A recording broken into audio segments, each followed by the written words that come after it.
Speaker, what a pleasure it was to welcome the Secretary of State to the water meadows in Bury St Edmunds. Lovely. Now, the lark and the linnet in Bury St Edmunds and the gipping in Stowmarket are disgracefully neglected, and my own laboratory tests revealed dangerously high ammonia levels, for I too have become a citizen scientist. Now, I welcome the decision to scrap Ofwat, but will the Minister agree with me that our precious Suffolk chalk streams must be protected? I absolutely agree with him on that point, and it was indeed a pleasure to visit Bury St Edmunds. He's very lucky indeed to represent such a beautiful part of the country, and in joining the citizen scientists, he's joined a very proud movement, and I'm sure he'll make a very important contribution to their work. Josh Dean. Mr Deputy Speaker, can I welcome the Secretary of State's statement today and these ambitious reforms? Around 10% of the UK's chalk streams run through Hertfordshire, and in Harth and Stortford we're lucky to be home to many of these, including the River Stort and the River Lee. So as the Secretary of State announces further action to clean up our water and clean up the water sector, will he reassure local residents in my community that this Labour government will protect our precious local chalk streams? I'm happy to give him that reassurance. The changes that we're bringing about with this water revolution will reduce levels of pollution in the chalk streams, but also reduce the need for abstractions from those chalk streams, which has been one of the most damaging features of what has been causing such distress to residents in his constituencies across Hertfordshire and other parts of the country. Coleman.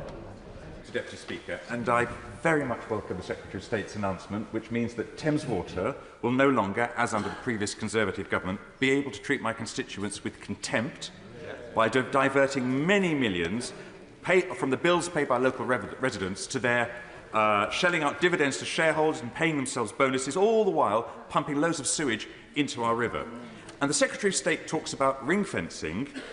I wonder if I might just clarify, what if Thames doesn't now invest enough of the income it receives in stopping the spills and clearing up the Thames, our river?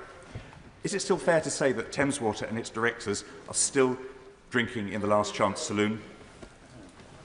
The new regulatory regime will have much closer supervision of the water companies and will be able to intervene much earlier if there is any sign of them failing to invest in the priorities which they have committed to invest in. Louise Jones. Mr Deputy Speaker, I was absolutely disgusted to see just this morning reports of a sewage leak in the River Hipper in my constituency of North East Derbyshire. So I welcome the Secretary of State's ambition to tackle this issue. But this is particularly galling because it comes after massive hikes to the bills of those like myself who live in North East Derbyshire. Can the Secretary of State explain how the new Water Ombudsman will help us when we seek to challenge unfair bills? Well, people will have the right to go to the Ombudsman to take up complaints such as that one or any of the other complaints. Previously, there's been no statutory Ombudsman that water customers had recourse to when they had problems. We will be bringing one in that will operate along with the much increased levels of compensation that we have already brought in through the Water Special Measures Bill, which I know she supported. Arthur. Thank you, Mr Deputy Speaker. And I do congratulate the Minister for the scale of ambition is shown today.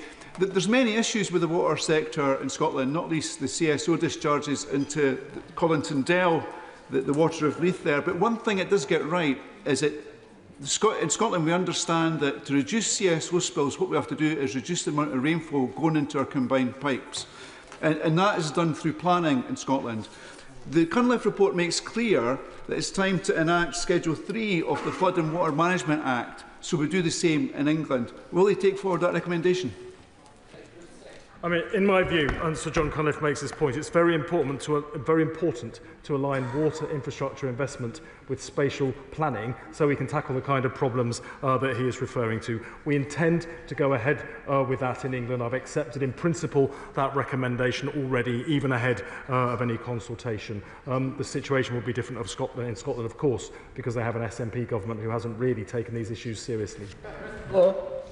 Mr Deputy Speaker, residents in my Redditch constituency often ask me how we got to a situation where water company CEOs can oversee record levels of sewage spillage, let our infrastructure crumble and charge hard-pressed customers even more, yet enjoy extortionate bonuses. If this is to be a moment where we draw a line and turn the page on 14 years of failure, would the Secretary of State agree with me? We must never abandon water-paying customers again, like the previous government did. Yeah. Not only should we never abandon them, we never will abandon them. We are revolutionising the entire sector so that customers' interests are right at the heart of it in a way that they have never been before. David Burton-Sampson. Mr Deputy Speaker, and can I congratulate the Secretary of State and his team for their steadfast commitment to cleaning up our waterways and these announcements today, which are welcomed. My constituents in Southend Western Lee care greatly about this scourge after years of neglect by the party opposite pumping sewage into our waters, our beautiful estuary. I also see the government's commitment to banning wet wipes containing plastic, something we discussed recently at our water summit in Southend. Will he meet with me to discuss concerns raised on the actual flushability of some wipes marked as being flushable? I share his concerns, and I know my honourable friend, the Water Minister, does too. We're happy to make sure he gets his meeting. John Grady. Thank you, Mr Deputy Speaker. I welcome the Independent Water Commission report. It's a serious piece of work. Mr Speaker, the water companies were privatised with no debt, yet following years of dividends, excessive debt and opaque financial structures, the financial stability of the water sector is a cause of very serious concern. Recommendations 56 to 59 and other recommendations engage with this topic very seriously. Will the Secretary of State commit to reviewing very carefully whether many of these recommendations targeted at financial stability can be accelerated ahead of legislation so that resilience is protected along with bill payers? I thank him for that. Yes, we are looking at what recommendations we can bring forward early. Others will be part of the consultation. The ever-patient Peter Swallow. Thank you, Mr Deputy Speaker. Thames Water have spent thousands of hours dumping sewage into the River Blackwater in Sandhurst and the Cut in Bracknell. Under this government, they've been hit with the largest fine ever, and their bonuses have been blocked. But now Thames Water seem to think that they should be allowed to get away with giving their bosses bonuses. They should be allowed special rights not to have to pay those fines.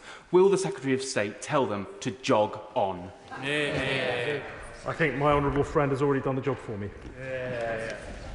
Order. That concludes that statement. Could I thank the Secretary of State and the Shadow Secretary of State for their presence throughout a lengthy session. We now change the casts, please.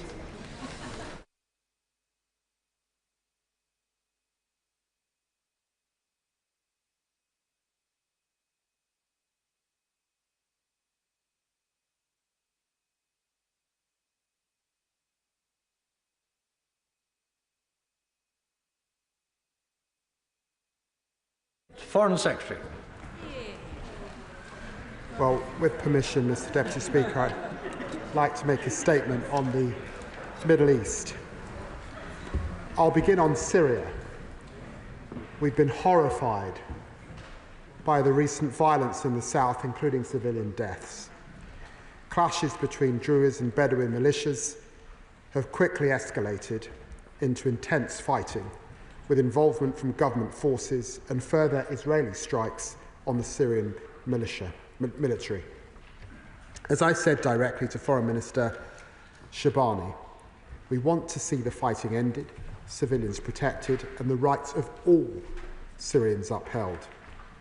The violence in Sawada must be investigated and those responsible held accountable. We want humanitarian access to be restored, aid delivered, and Syria's sovereignty must be respected.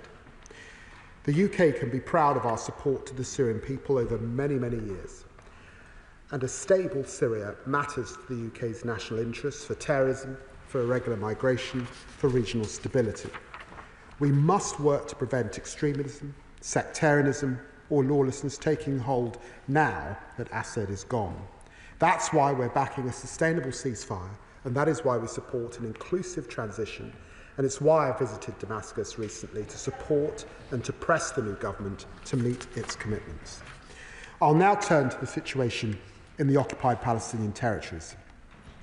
It's 2.5 months since Prime Minister Netanyahu restarted offensive operations. The IDF has driven Palestinians out of 86% of Gaza, leaving around 2 million people trapped in an area scarcely over 20 square miles. Whatever this Israeli government might claim, repeated displacement of so many civilians is not keeping them safe. In fact, it's quite the reverse. Mr. Deputy Speaker, the new Israeli aid system is inhumane, it's dangerous, and it deprives Gazans of human dignity. It contradicts long-established humanitarian principles. It creates disorder Hamas is now exploiting, with distribution points reduced from 400 to just 4. It forces desperate civilians, children among them, to scramble unsafely for the essentials of life. It's a grotesque spectacle, wrecking a terrible human cost. Almost 1,000 civilians have been killed since May, seeking aid, including 100, Mr. Deputy Speaker, this weekend alone. There are near daily reports of Israeli troops opening fire on people to access food.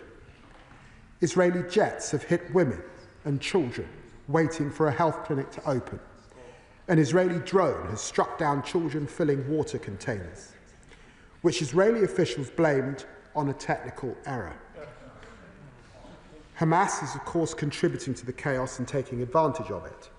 But I utterly condemn the killing of civilians seeking to meet their basic needs. The Israeli government must answer what possible military justification can there be for strikes that have killed desperate, starving children? What immediate actions are they taking to stop this litany of horrors? And what will they do to hold those responsible to account? Mr. Deputy Speaker, I've said before, I'm a steadfast supporter of Israel's security and its right to exist. I treasure the many connections between our peoples, and the horrors of October the 7th must never be forgotten. But I firmly believe the Israeli government's action are doing untold damage to Israel's standing in the world and undermining Israel's long-term security. Netanyahu should listen to the Israeli people, 82% of whom desperately want a ceasefire, and to the hostage families, because they know it offers the best chance to bring their loved ones home. Those hostages may be hidden in cramped tunnels under the ruins of Gaza, but we will not forget them or Hamas's despicable actions, and we will continue to demand their unconditional release. This offensive puts them in grave danger, but still Netanyahu persists. Indeed, Minister Katz has gone further, proposing to drive Gaza's entire population into Rafah, imprisoning Palestinians unless persuaded to emigrate. Mr. Deputy Speaker, this is a cruel vision which must never come to pass, and I condemn it unequivocally. Permanent forced displacement is a violation of international humanitarian law. Many Israelis themselves are appalled. A former Israeli Prime Minister, Ehud Barak, said it marches us into an abyss. He was right. Mr. Speaker, today I join a statement of 31 foreign ministers as signatories with a simple, urgent message: the war in Gaza must end now. There is no military solution. Negotiations will secure the hostages. Further bloodshed serves no purpose. Hamas and Israel must both commit to a ceasefire now, and the next ceasefire must be the last ceasefire. I thank the United States, Qatar and Egypt for their tireless efforts, and I'm sure all members share my intense frustration that it has not happened. Until there is a breakthrough, we must keep doing all we can to relieve the suffering. UK aid has saved lives, reaching hundreds of thousands with food, water, hygiene and sanitation, and essential health care. And under the most appalling circumstances, our aid is saving lives today. That includes the almost £9 million the UK has provided to UK Med since we entered office, reaching 500,000 patients inside Gaza, 24,000 in the past fortnight alone. Like 3-year-old Razan, UK-funded medics removed a bullet from her neck after nearly 3 hours of surgery. These doctors and nurses working in the most extreme conditions are true heroes. They deserve the thanks and the admiration of the entire House.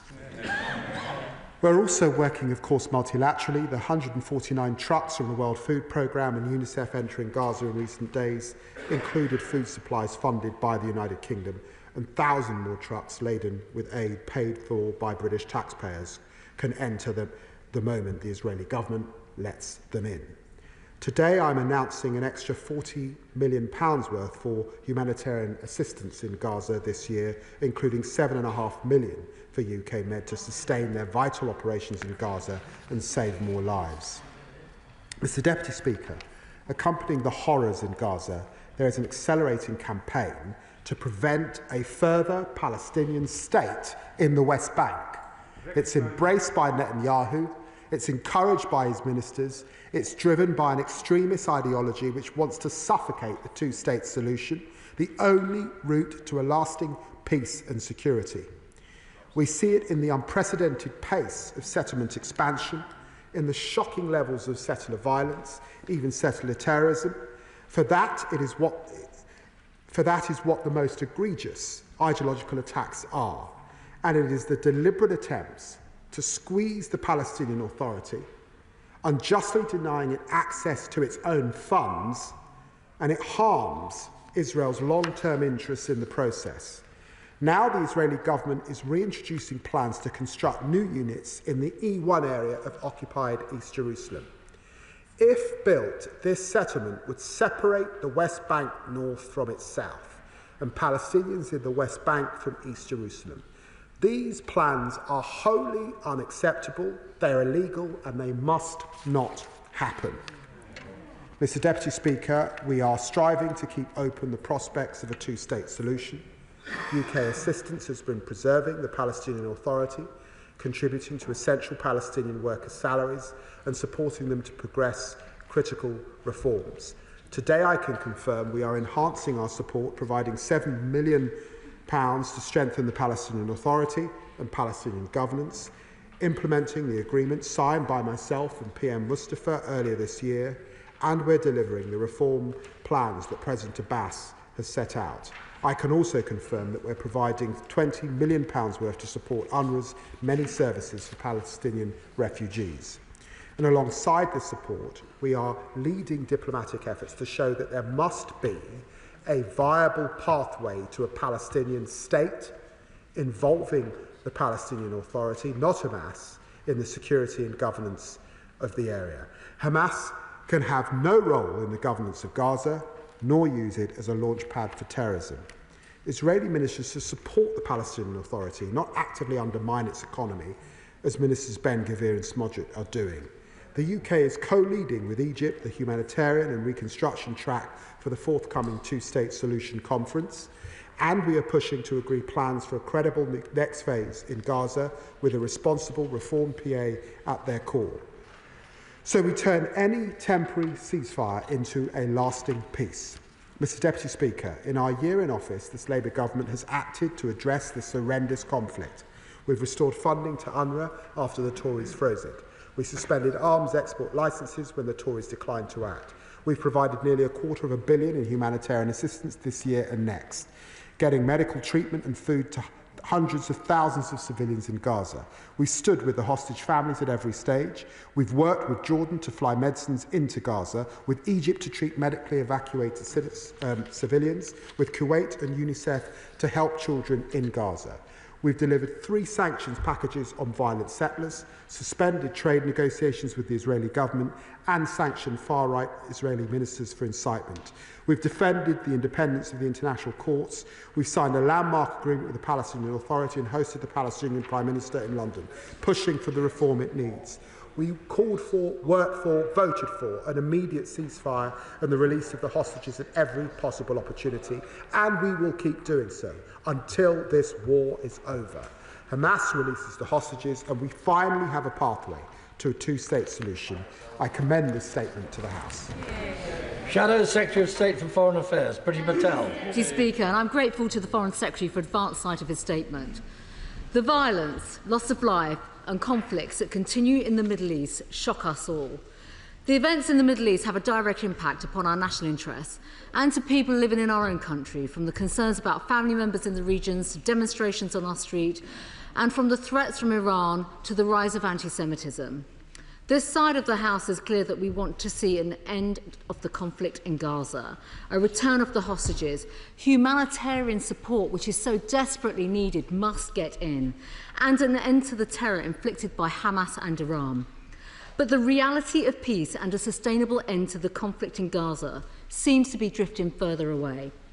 What is Britain's role when it comes to workable outcomes and practical solutions to advance an end to this conflict?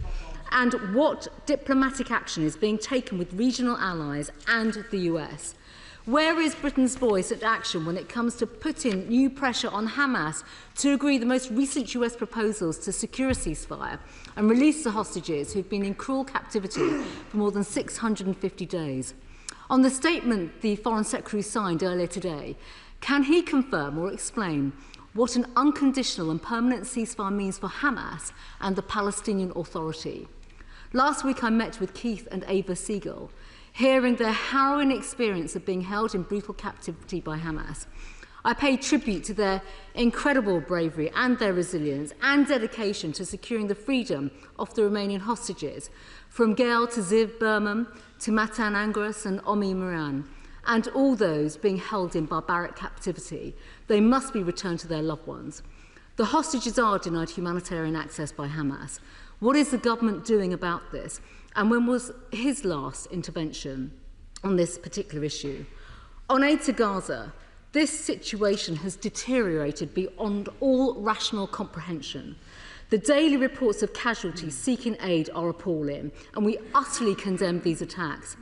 But our words and political statements of condemnation are not saving lives. So what practical solutions, proposals and options has the Foreign Secretary and the British government discussed with Israel on aid supplies into Gaza? What dialogue is there to find an agreement on getting aid supplies and access open that goes beyond the current dangerous approach that has been adopted?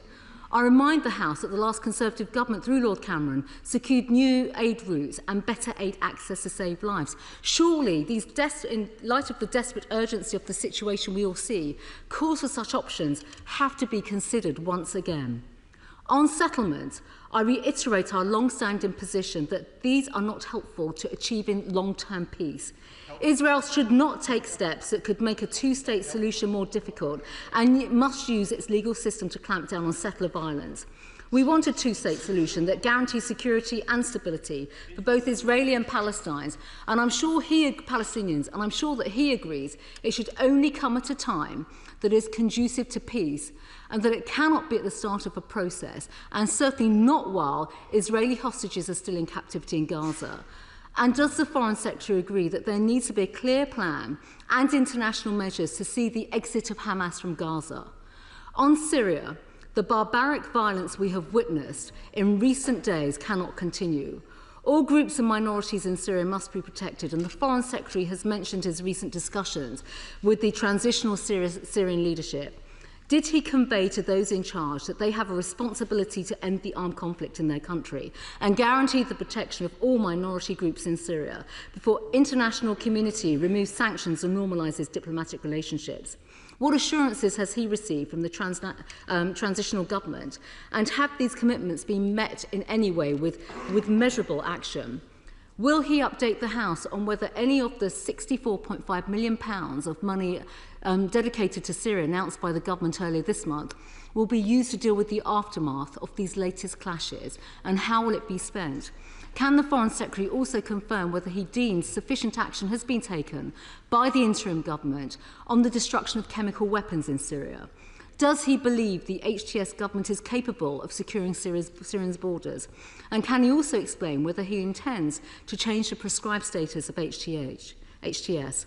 On sanctions, can he give us his assessment on the effect of the sanctions already lifted, and if they have had any unintended side effects? Syria's future still hangs in the balance, and we need to be wholly evidence-led on our approach.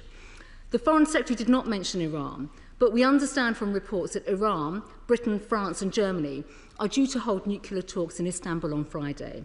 Can he confirm the purpose of these talks? Is he coordinating actions with the United States? And what is the content of the deal the Foreign Secretary would like to see going forward?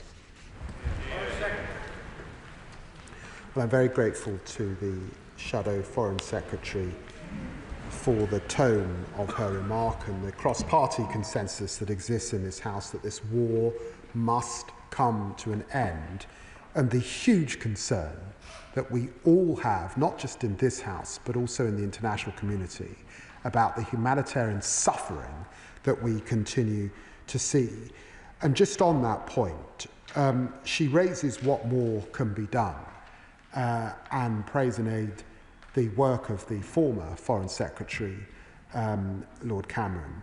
She will recognise that Lord Cameron and, prior to that, former Foreign Secretary Cleverly, all raised with the Israelis the situation, the humanitarian situation. It has got steadily worse. It's now down to 4 aid points and this new foundation offering aid, but people dying as they scramble for that aid.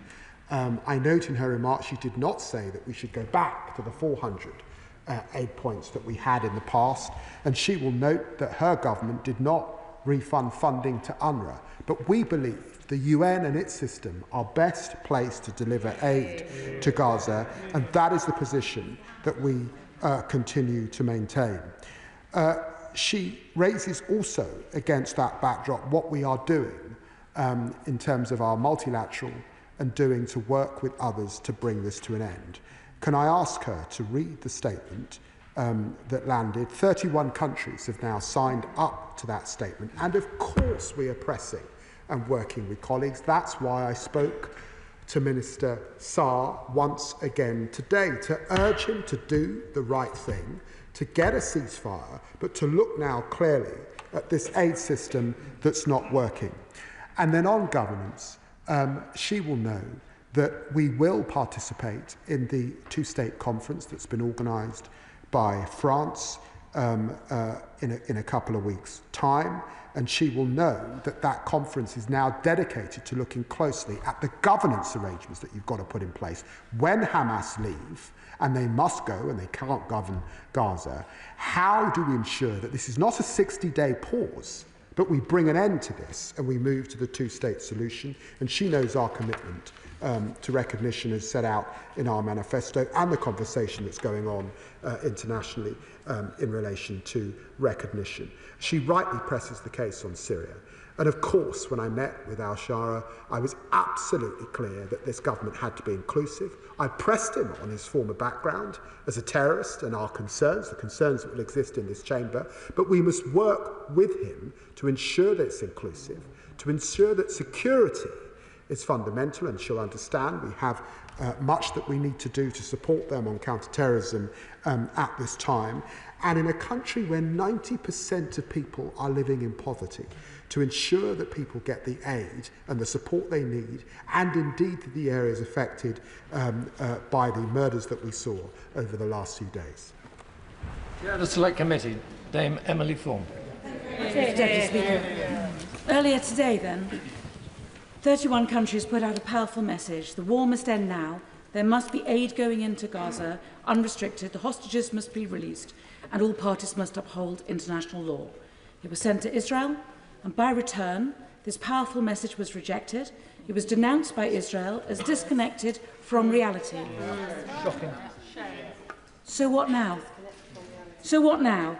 In that statement, the 31 nations said we are prepared to take further action to support an immediate ceasefire and political pathways to security and peace for Israel, Palestine and the entire region. So what are we going to do, may I ask? And does that include the final recognition of Palestine?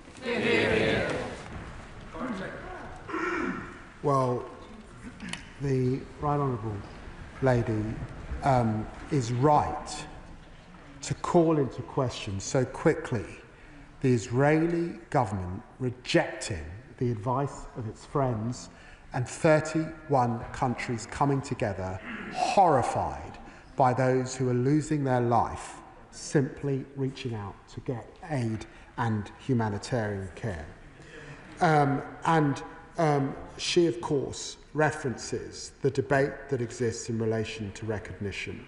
Let me tell her that we will be working with our French colleagues who are focusing the upcoming conference particularly on two states and how we get to two states. And as you would expect, the UK will play its part. On the broader issues, I hope and pray that we get a ceasefire, and of course that will lead to further activity as we head towards UNGA. Liberal Democrat frontbench spokesman Callum Miller. Thank you, Speaker, and I thank the Foreign Secretary for advance sight of his statement. I welcome his commitment to a diplomatic resolution in Syria and to holding the governments of Syria and Israel accountable for protecting all civilians and especially minorities. The Foreign Secretary is right to say that the situation in Gaza is inhumane and grotesque, and he is right that a ceasefire is desperately needed. I welcome the aid allocations that he has announced. But the problem is that the situation is not new, and the problem is that repeated expressions of regret by this government have not prevented further carnage being wrought by the Netanyahu government. The whole House saw the passion with which the Right Honourable Gentleman announced the British, French and Canadian joint position on the 20th of May, and with which the Minister for the Middle East sanctioned Ministers Smotrich and Ben-Gvir on the 10th of June. In those statements, ministers said that, and I quote, "we cannot stand by," and that they would respond, quote, "not just with words but with actions." I think they meant it. And yet, 2 months later, the Secretary of State has only words, not actions. His joint statement with other countries today says once again only, quote, "we are prepared to take further action." And yet, children queuing for food or water are still being killed every single day as the Israeli cabinet maintains its grotesque blockade of humanitarian aid and now proposes an open-air prison for all Gazans, which, according to Ehud Olmert, would amount to ethnic cleansing. And yet I spoke today to the Oxfordshire doctors, Nick Maynard and Nada Al-Hadithi from Nasser Hospital in Gaza. They described the desperation of civilians facing the latest Israeli attack on Deir al-Balah, the deaths of patients for want of basic dressings, and that IDF snipers fired directly into the hospital compound. And yet, settlers in the West Bank continue illegally to occupy Palestinian homes and land. And yet, the remaining hostages held in Gaza now for over 650 days at the hands of Hamas terrorists are no closer to release. I've written to the Foreign Secretary frequently to set out the many more steps Liberal Democrats believe he should take. So I will simply ask, does the Foreign Secretary truly believe that his government is doing all it can to put an end to the terrible violence and starvation being visited in Gaza in clear contravention of international law? Can he explain why there have been so few consequences since he and the minister spoke so powerfully in the last 2 months? And can he dispel the widespread view that he is not setting the policy he would choose, but that he is instead being reined in by Number 10's desire not to upset President Trump by acting more boldly? Well, can I say to the Honourable Gentleman that I would actually want to associate my remarks with much that he said. It is a source of great regret to me that we have not brought this most horrendous of wars and conflict to an end. The Right Honourable Lady who chairs the Select Committee raised the response I had not heard whilst I have been sat in this chamber, the response of the Israeli government to the statement signed by 31. That ignoring of the international community is tarnishing greatly the reputation of Israel. I listed in my speech the action that this government has taken since coming to office in the last year. He knows that this government has led much of the multilateral effort, and that sits behind both the statement of the leaders a few weeks ago and the statement of foreign secretaries today. We will continue to press. We continue, of course, to look at what further we may need to do, as he would expect. But let me tell him that I wish I could say too that were we to recognise tomorrow it would bring this war to an end. I'm afraid I'm not sure that is the case. What is required now is painstaking diplomacy to get to that ceasefire, and my assessment is we will not see that ceasefire until the Knesset rises. Order. Order. Once again, we have a very large number of honourable members who wish to take part in this discussion. And the intention is to try to accommodate everybody, but that will mean members exercising a degree of self-restraint that was not entirely evident in the previous session. I leave it to you, but if you want everybody to be called, then please, questions, not statements, and if I may say so, Foreign Secretary, relatively brief answers. Andy MacDonald.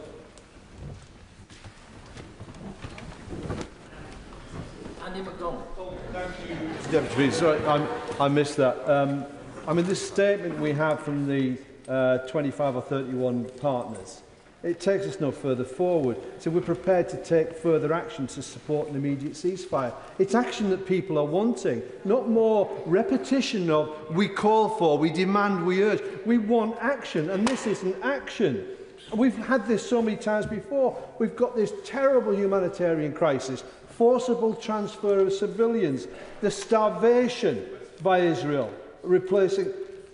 How can it be that we have a situation where IDF are firing at children, systematically going for head, stomach and testicles before their sport, and we have Rafah razed to the ground and this euphemistic humanitarian city being constructed, which the former Prime Minister of Israel called a concentration camp? When are we going to take the appropriate action to bring about comprehensive and full trade and arms embargo and concentrate the mind of Israel? Because nothing else is working. They're not listening. They're getting away with murder every single day.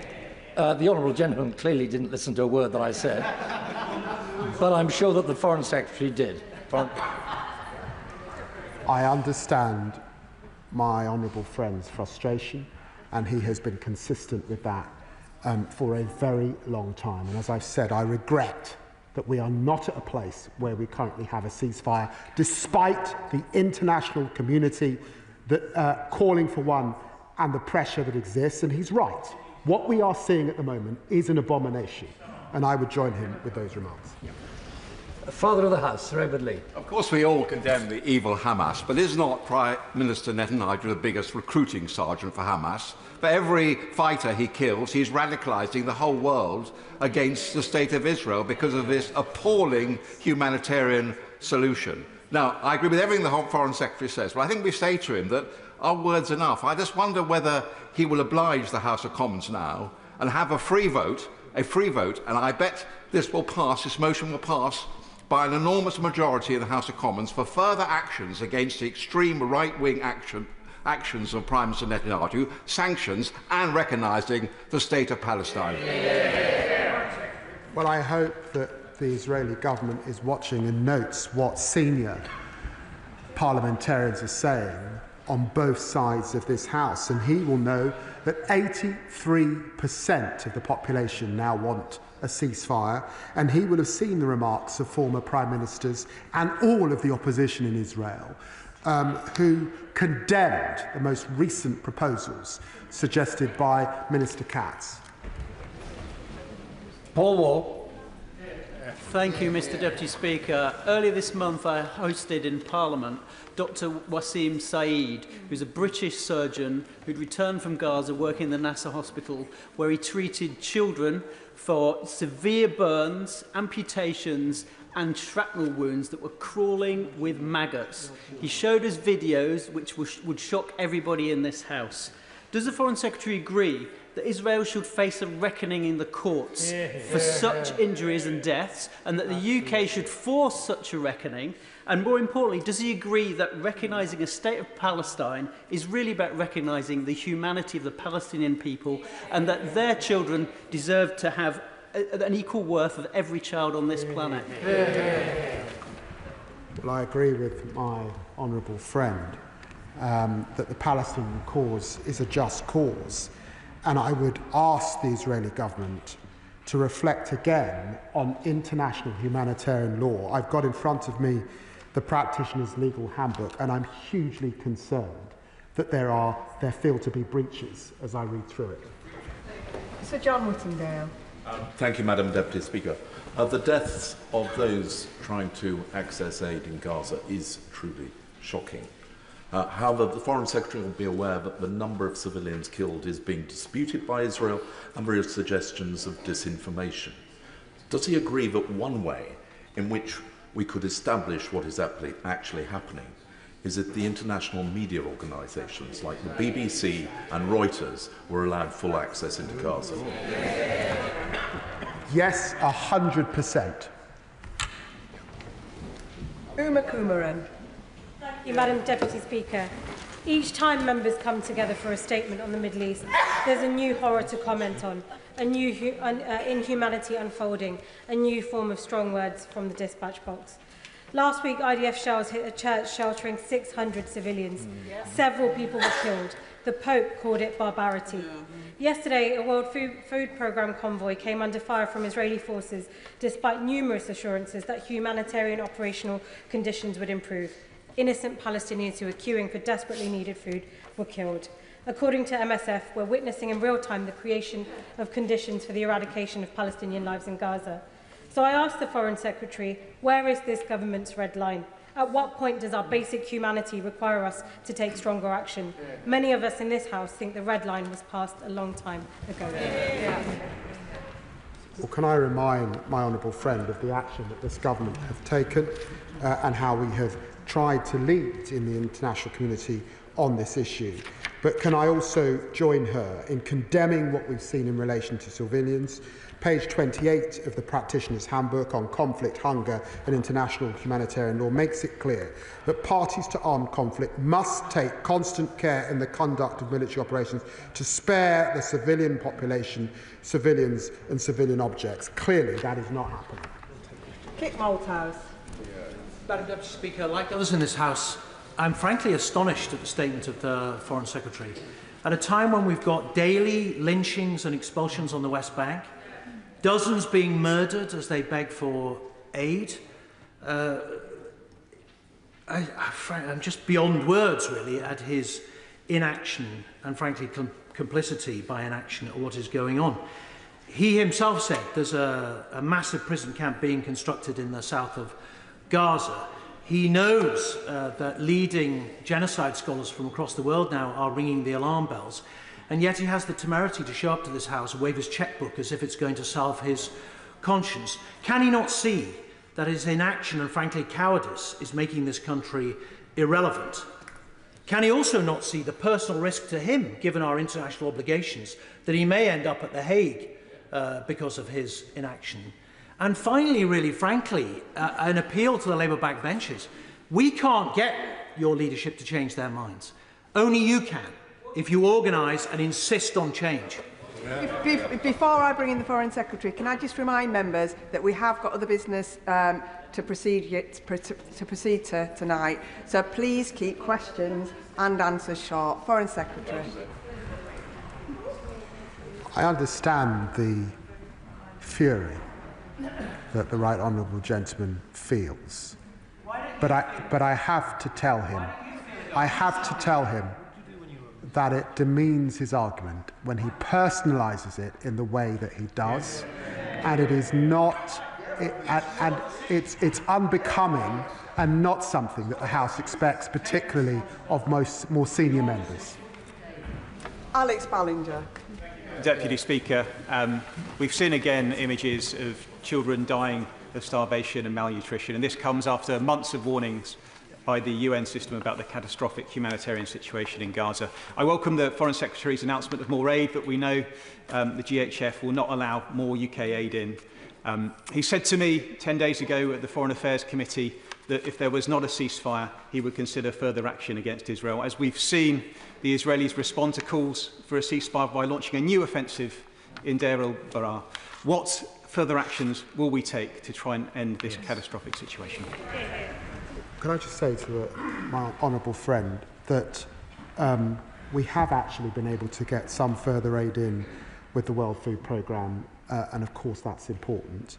And it is also right to say that with our funding of UK Med, we have been able to save lives, and of course we must endeavour every single day to make the humanitarian situation better. Richard Ford. Madam Deputy Speaker, the Foreign Secretary appeared before the Foreign Affairs Committee on the 8th of July and was asked what would happen if we do not see a ceasefire in Gaza in the coming weeks. He was further asked whether the British government would take further measures against Israel. The Foreign Secretary was pensive and said yes. The British government would be taking further measures if the abomination in Gaza continued. Can you tell the House what those further measures are, or at the very least, when we might see them? Yeah. Well, can I say to the Honourable Gentleman, we are doing everything we can, supporting our Qatari, Egyptian and US friends to get a ceasefire. And he will understand that in looking closely at these issues, even if we are contemplating further measures, they work more effectively if you can coordinate allies. Tracy Gilbert. Thank you, Madam Deputy Speaker. The ground invasion of Deir al-Balah is the latest to add to the daily attacks of Gazans and further evidence that the conflict has gone too far. The Israeli foreign ministers have already rejected the joint statement signed by 31 countries, including our governments. Can the Foreign Secretary outline what additional specific steps he will take with others to bring about a ceasefire and secure aid to starving Gazans? Well, can I say to Honourable Friend, I set out in my speech the action that this government has taken, and I stand by it. I regret that we have not brought the ceasefire. I have set out also the more aid that we are attempting to get in and how we're supporting the Palestinian people, including the Palestinian Authority, and I stand by that. Stephen Flynn. Madam Deputy Speaker, on the Foreign Secretary's watching in his statement today, he has refused to call it a genocide. He's refused to end all arms sales to Israel, and of course he continues to refuse to recognise the state of Palestine. So here's something he could do. On his watch, just 2 wee kids who've been bombed or shot by the Israeli forces have been evacuated to the UK for medical treatment. Now, the First Minister of Scotland wrote to the Prime Minister saying that we stand ready to provide hospital treatment to those children. Shamefully, the Prime Minister hasn't even bothered to respond. So will he do what his boss won't and commit the UK to making sure that children who've been bombed by Israel are treated? Order, Foreign Secretary. Can I say to the Honourable Gentleman that we have suspended arms sales that could be used in Gaza? And he should look closely at our export licensing regime, because much of it is not about arms. It's about, for example, equipment that we send to support NGOs and others who are in the area. And of course, I'm happy to look with the Home Secretary at what more we can do for children who are suffering.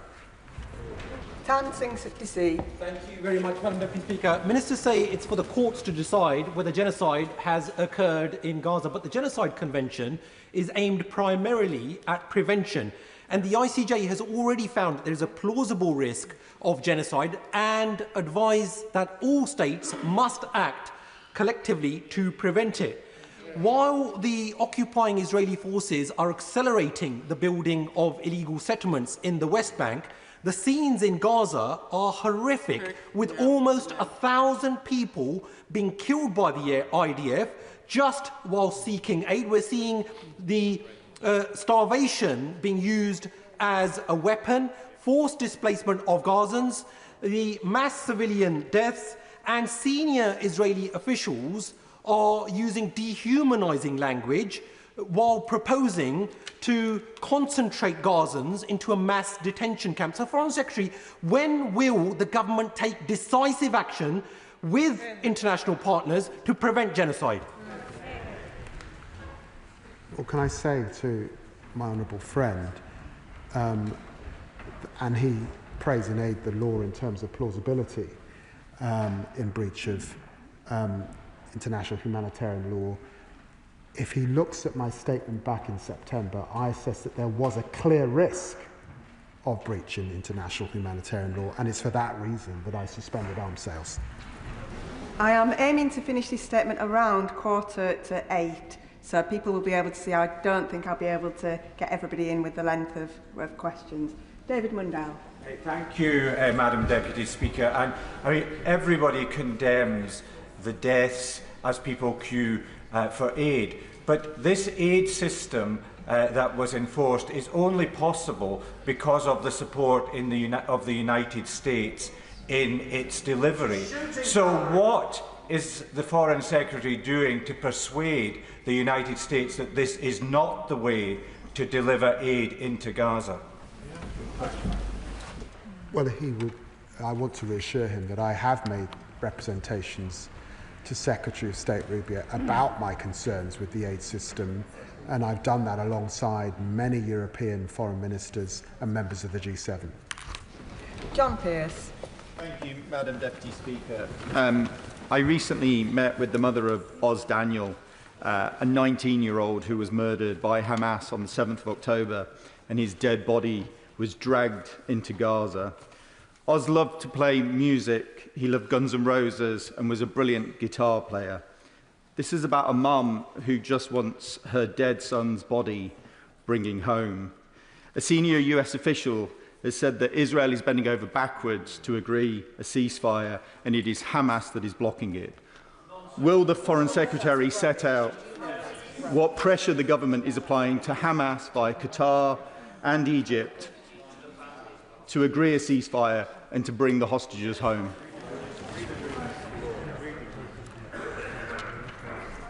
The honourable gentleman is right to the extent that the challenge faced on the ceasefire has been principally that Hamas do not want to pause, and the Israeli government has said that they do want to pause. There's also been discussion of what withdrawal we would see of the IDF within Israel, and of course changing the humanitarian aid system. That is why a ceasefire has remained stuck, but it is my hope that once the Knesset rises on the 22nd, we will move to a ceasefire. Dame Harriet Baldwin.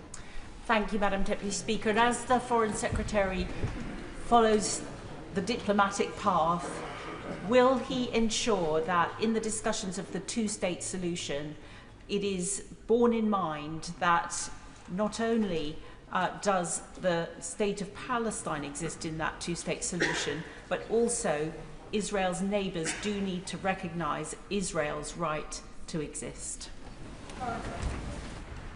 Yes, I will.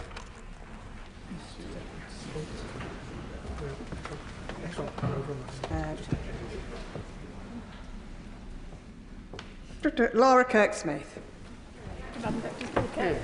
Najwa Ahmed Fati Radwan and Mohammed Hassan Yusuf Dawood are just two of the tens of thousands of Palestinian children who have been killed in Gaza. Many of their names were read out over the course of 12 hours at a really powerful vigil that I joined in Aylesbury Town Centre this weekend. Yet today that list of dead children has likely just got longer with Israel's assault on Deir al-Balah. Will the Foreign Secretary say to his Israeli counterparts, enough is enough?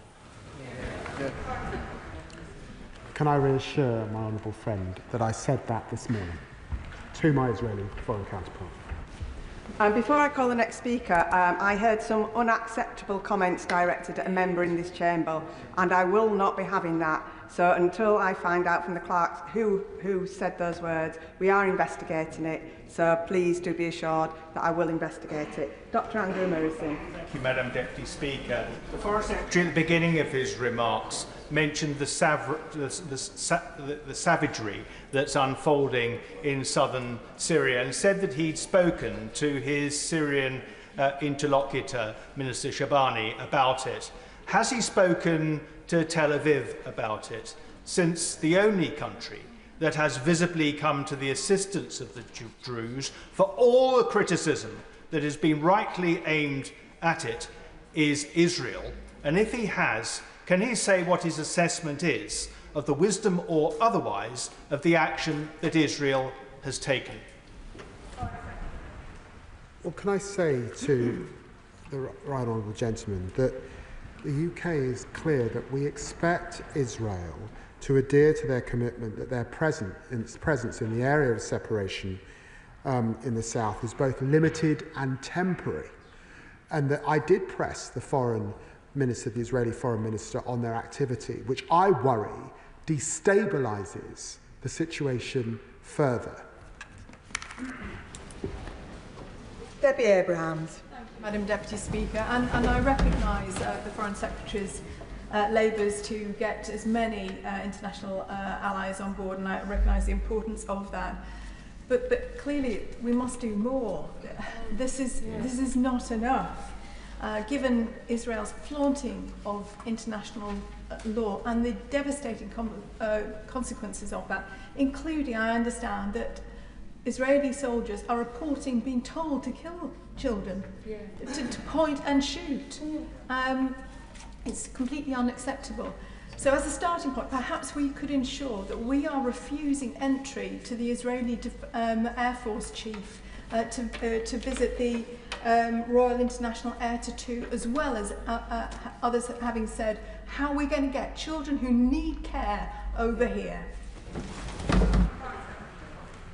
Well, I said that I will look at the issue of what more we can do should children require medical aid in our own country. If what she has said is correct, then that would constitute a war crime, very clearly. We cannot have soldiers turning their guns on children, and it wouldn't be appropriate for me to comment on any decision that might come to me. Bob Blackman. Thank you, Madam Deputy Speaker. Last week I hosted Keith and Aviva Siegel, both of whom were hostages and were released. The previous week I met families of hostages who all pleaded with all of us to get the hostages released. They've now been in captivity for 654 days without any access from the International Red Cross.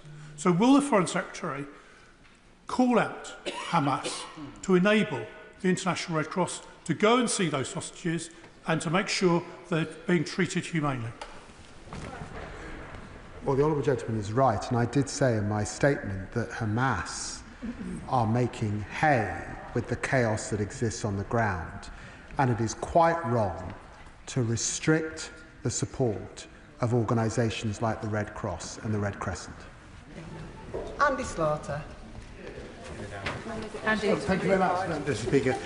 The Prime Minister responded to my questions on Gaza in Liaison Committee this afternoon by saying we need a ceasefire and we need it straight away. The situation on the ground is intolerable.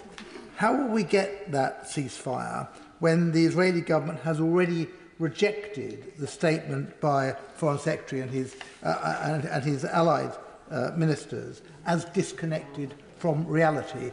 The will of the House is clear on this matter, that it wants action, not words. Yes. Why is he not hearing that? Yeah.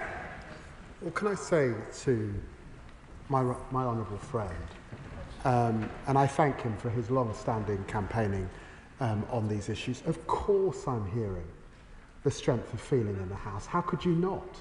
And of course the Israeli government can see the strength of feeling in the House. He knows the list of actions that the UK has taken. He knows the work that we're doing with close allies. He knows too that we have not brought this war to an end. And he will be familiar with the work that we're doing with countries like Qatar and Egypt and the United States to bring about a ceasefire. Alison Bennett. Thank you, Madam Deputy Speaker. Yesterday it was reported, as honourable members will be aware, that at least 93 Palestinians were shot and killed whilst queuing for GHF distributed food because they and their families are being starved to death. The fact that GHF stands for Gaza Humanitarian Foundation smacks of an Orwellian doublespeak which I find profoundly disturbing. The Foreign Secretary must surely agree that the current system of aid distribution, headed by the GHF, is both unsafe and grossly inadequate. Is the Secretary of State content that Britain is doing all it can to ensure it is not complicit in the grotesque use of starvation as a tool of war? Well, I'd want to associate my remarks with what the Honourable Lady has said and to ensure her, not just on my behalf, but on behalf of everyone in this chamber, there will be no complicity of any of us in acts where there could be a clear risk of a breach of international humanitarian law. Matthew Patrick. Thank you, Madam Deputy Speaker. Last week I heard from Keith and Aviva Siegel. They had been held hostage by Hamas, and there was a powerful reminder from them that until all hostages are released, no hostage is released. That's true for Avinatan Or and for his family. It's true for Gali and Zeev Berman and for their family too. And in fact, it's the families of hostages who are some of the loudest voices calling for an end to this war. Can the Secretary of State outline what steps he is taking to ensure that the next ceasefire is permanent, seeing hostages get out of Gaza and aid get in? Well, I'm very grateful to the Honourable Gentleman for his question, and he's absolutely right to mention the hostages that he does, and he knows that I meet regularly with hostage families and did a few weeks ago in my office, and he's absolutely right that the overwhelming majority of the Israeli people, 83%, want a ceasefire so the hostages can get out, and they want it to be a sustained and enduring ceasefire, which is not currently the position of Benjamin Netanyahu. Carly Danier. Madam Deputy Speaker, the UN Special Rapporteur on Violence Against Women has said that Palestinian mothers are repeatedly watching their children slowly starve to death, be maimed, be killed and be buried alive, and that this is deliberate, part of Israel's strategy to physically and psychologically destroy women and the continuity of the Palestinian people. She called this a femi-genocide. Madam Deputy Speaker, the Secretary of State has repeatedly said the situation is intolerable. Yet by failing to pull every single lever that this government could, it is tolerating it. So when will he stand on the right side of history and implement a full arms embargo, widespread sanctions, a ban on the import of settlement goods and funding evidence collection for prosecutions? Okay. What can I say, to Honourable Lady? I stand by all the decisions that we've made as a government. I listed them and they're numerous in my statement. And I just say that on the full arms embargo, I am content that we're not sending arms that could be used in Gaza. I ask her to look closely at the export licensing regime because there are many things that are sent to Israel and actually they go and they're for use by NGOs in Israel. Sometimes it's so that they themselves are not injured in theatres of conflict. Rachel Maskell. Thank you, Madam Deputy Speaker. If not starved and emaciated children, doctors have told us that they walk into the emergency room and see little tiny bodies strewn across the floor with burns, blasts and bullets. Their job is to choose which child to save and which ones they will have to let go. That is decision making.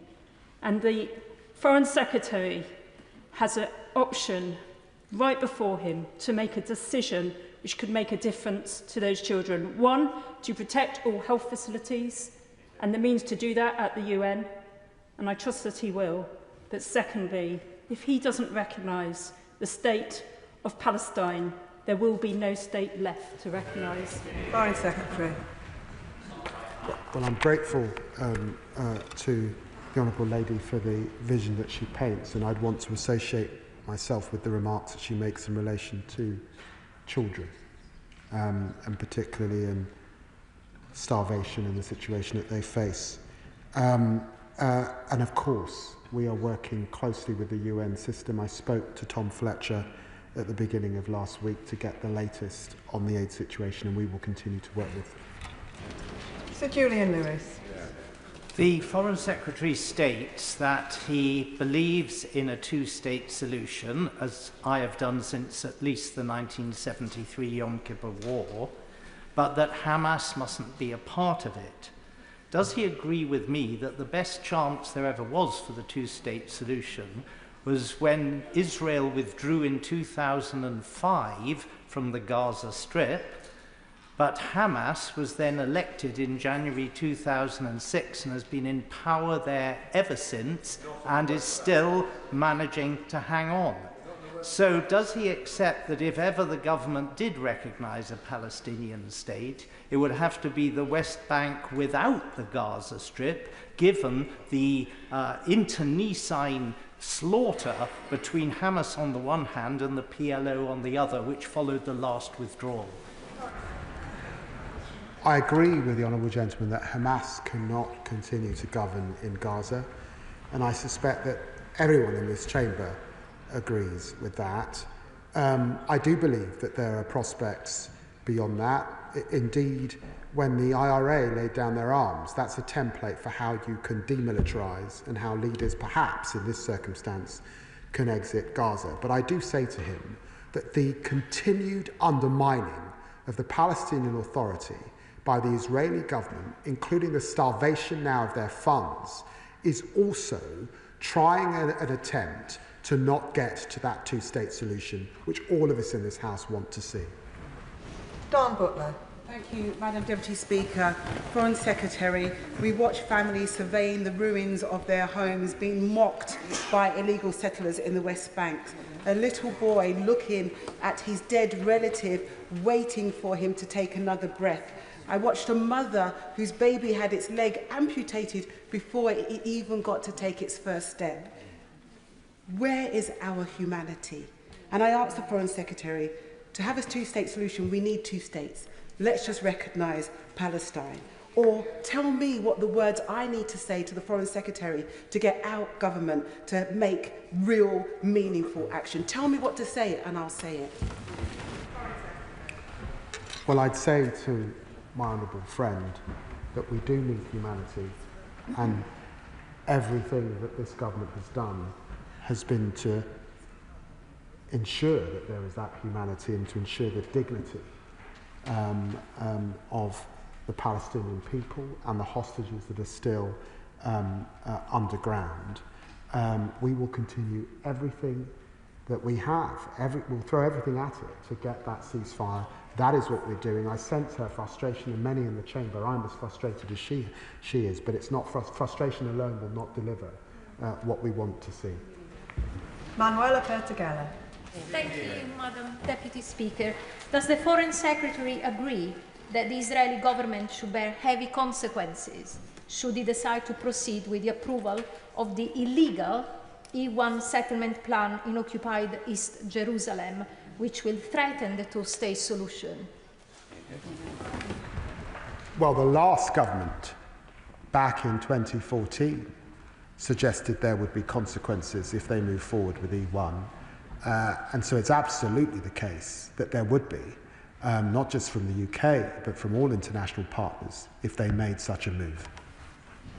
Helen Hayes. Thank you, Madam Deputy Speaker. Our constituents are watching children being starved and shot in front of our eyes. They are watching illegal settlers systematically and strategically undermining the Palestinian state. Madam Deputy Speaker, this is not a risk of international humanitarian law being broken. It is international humanitarian law being broken in front of our eyes on an hourly and on a daily basis. So our constituents are asking what this government is doing to stop it, and they are asking that because it is unbearable. They can see that the current approach is not working. We were promised more action weeks ago, and today we are not seeing more action. So can I ask my right honourable friend, what is the government doing to secure accountability under international law? And when will the government recognise the state of Palestine? Well, can I remind my honourable friend and thank her for the strength of her feeling and her campaigning and championing of this issue in her constituency. But can I remind her that we are supporting many groups that are on the ground in the West Bank, documenting expansion, documenting violence. That work assists the United Nations and it assists the global community. Greg Smith. Thank you, Madam Deputy Speaker. There is a narrative around aid, and we all want to see aid reach the innocent in Gaza, that Israel is blocking it. But over recent months, Israel has facilitated nearly 2 million tonnes of humanitarian aid. into Gaza, and as of this morning, there were 700 trucks of aid that have passed from Israel and are sitting in Gaza undelivered. So will the Foreign Secretary agree with me that aid is getting through, and what needs to get better is the delivery? I'm afraid I can't agree with that statement, and I don't recognise the numbers.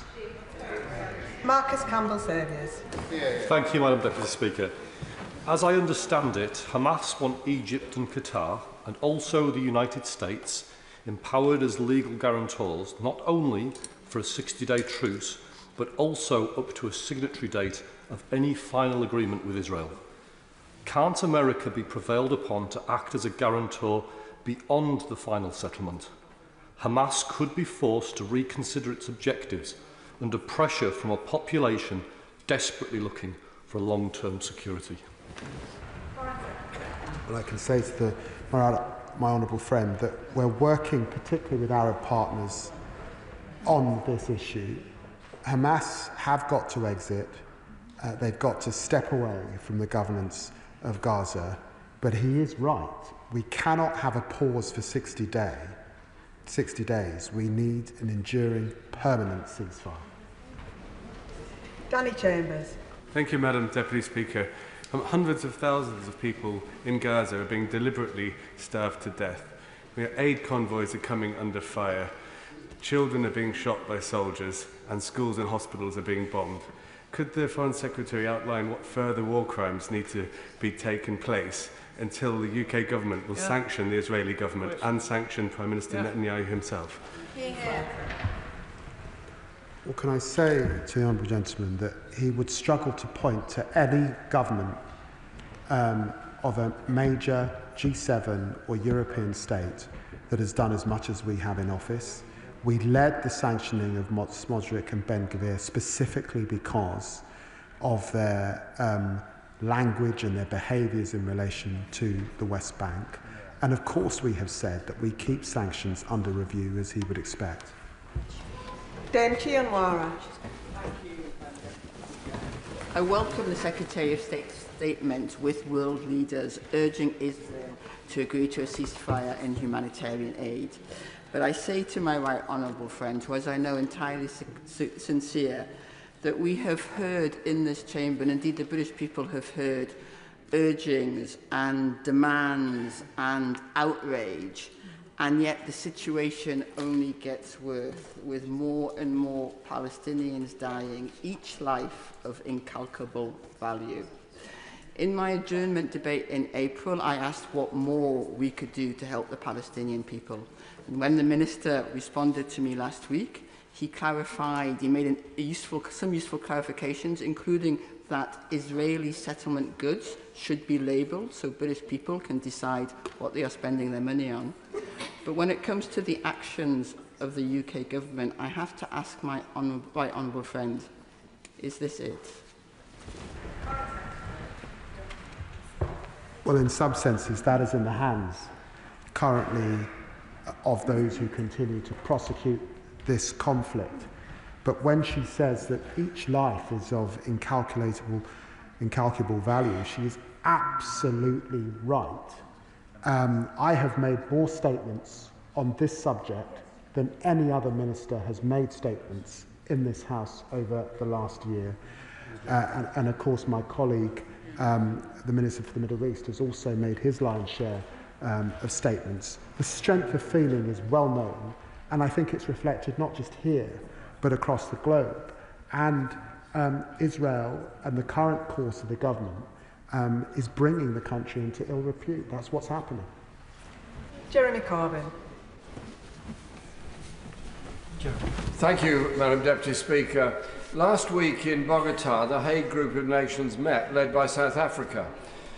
Those nations pledged to support the ICC, to support the ICJ, to refuse all arms sales to Israel, to refuse the facilitation of arms to Israel, to refuse anything that enhances the occupation of Gaza and the West Bank. In short, global opinion supporting the Palestinian people.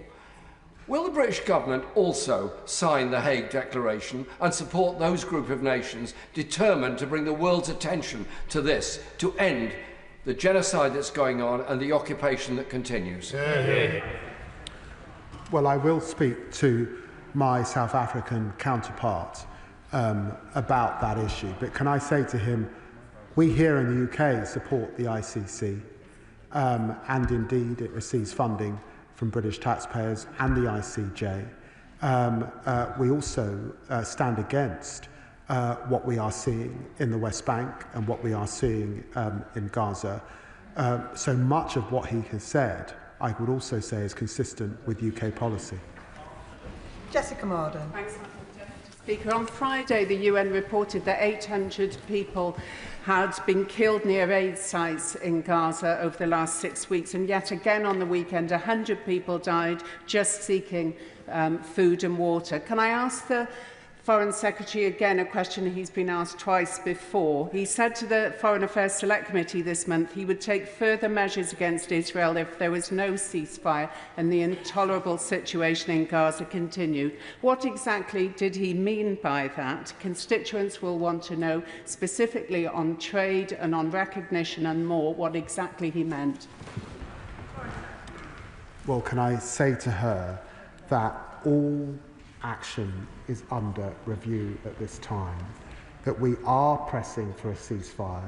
Our assessment is that we could see that ceasefire shortly after the Knesset rises, and she'll understand that that is our priority, to get a ceasefire, because it's the single act that would increase or would stop the suffering that we're seeing in Gaza. But of course, and she lists some of the actions that she would expect to be under consideration with international partners, and we must act internationally alongside partners if we're to have any effect.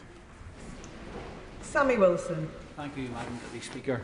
The disturbing images from Gaza, of course, lead us all to come to the conclusion that this war must end. But we must remember that it was started because terrorists raped, burnt, murdered, took captives and still abuse those captives today. And the war could finish tomorrow if they release those captives and agree to ceasefire. There's been much said today about Israel trying to starve the people of Palestine. The fact is that since the new arrangements went in place to stop Hamas stealing aid, 82 million meals have been supplied through the new arrangements to Gaza. And I think that our government should be, instead of talking about a two-state solution and talking about recognising a state which doesn't exist, and if it did exist, will be controlled by terrorists, we should be standing by the government which is seeking to have justice for its own citizens.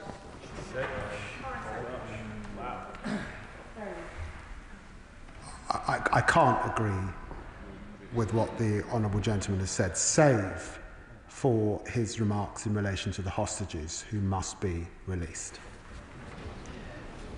Florence Eshamale. Thank you, Madam Deputy Speaker.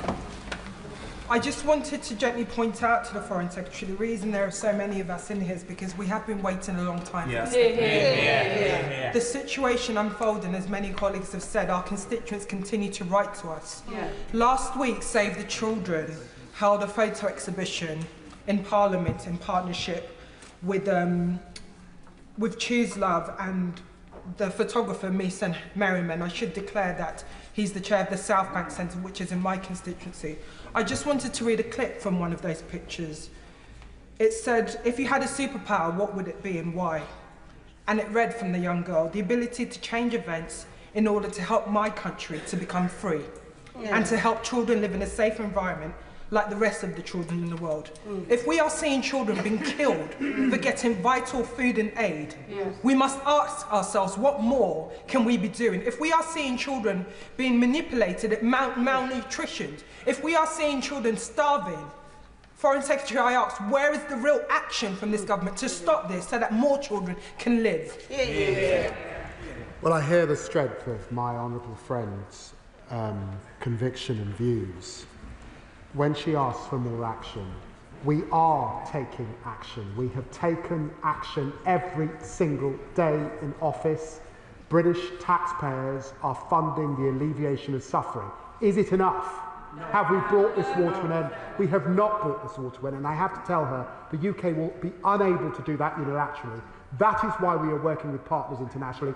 I have done that every single day in office. Me raising my voice will not bring this war to an end, and I lament that and I regret that. But am I sure the UK government is doing everything in its power? Yes, I am. Chris Law. Thank you, Madam Deputy Speaker. 29 arms export controls were suspended in September due to possible break in international law. Yet between September and December, there was a further 34 licences. So can I explain that? Can I ask the Secretary to explain that decision? How many licences have been produced this year? And what's the UK government's red line for a total arms trade embargo? Can I say to the Honourable Gentleman that most licences are not for military use, most do not go to Israeli authorities, many are for civilian use, like product testing or body armour for journalists and NGOs, and I'm quite sure he wouldn't want us to not support those organisations, and some are components going to Israeli companies that are then re-exported to third countries, including NATO allies. Stella Creasy. Thank you, Madam Deputy Speaker. My honourable friend is right. We have been waiting weeks for this statement because the truth is our constituents don't understand, and neither do we. They don't understand how we can track our mobile phones being stolen to China or Algeria, but we can't track F-35 components in the multi-million-pound arms trade. They don't understand why we haven't reported Israel directly to the ICC for what's been happening to aid workers. And they don't understand why, when this House voted in 2014 to recognise the state of Palestine, that hasn't been enacted. I hear the frustration of the Foreign Secretary. I don't doubt his frustration with his partners. But we now, here tonight, could say we don't need a conference. We will recognise the state of Palestine. Will he join us, yes or no?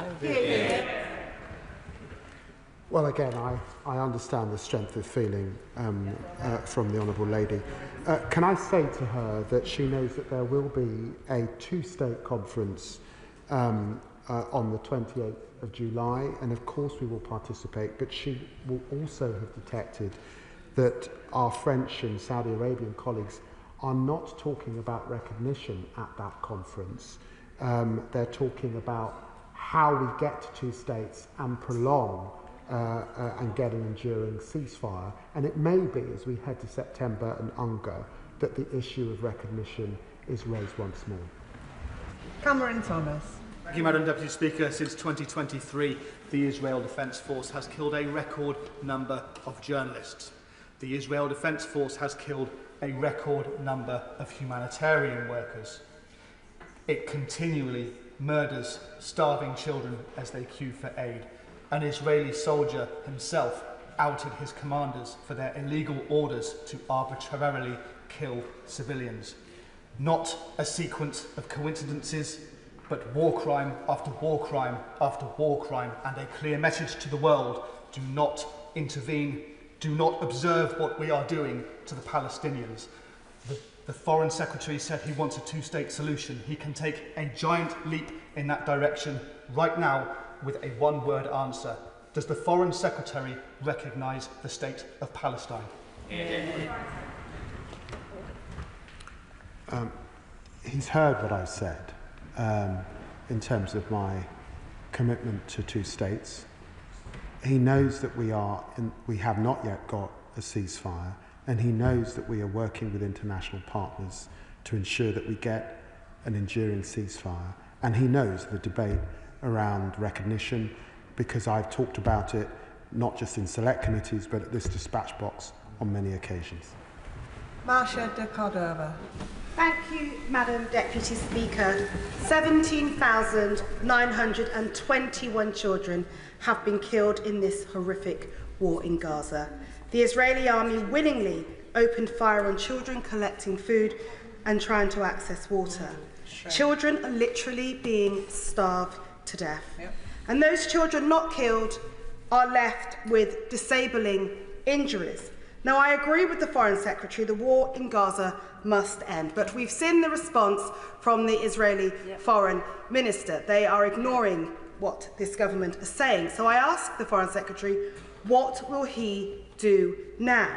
And is it not time for there to be an end to all arms sales, not just some, all, and a complete ban on all settlement goods?